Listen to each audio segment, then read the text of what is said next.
আমি ওয়াশরুমে গেছি, ওয়াশরুম তো সবারই একটা, ভাড়াটা বাসা জানেনই তো কি অবস্থা। আমি ওয়াশরুমে গেছি, লকটা নষ্ট, আমি হাত দিয়ে এভাবে ধরে রাখছি, বিশ্বাস করেন এভাবে ধরে রাখছি আমি।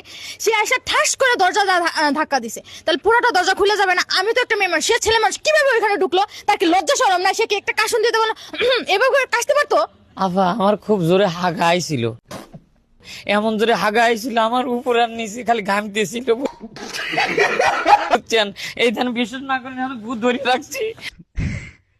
এমন অবস্থা, আমার মনে করছে হাগার চোদনে বাঁচতেছি না। আমি কি জানি সে ভিতরে রয়েছে, আর ভিতরে থাকবে সে খিল আটকা দিবি লয়। আমার জোরে হাগার চোদনে মনে করেন যে এমন জোরে মনে করেন ধাক্কা মারছি।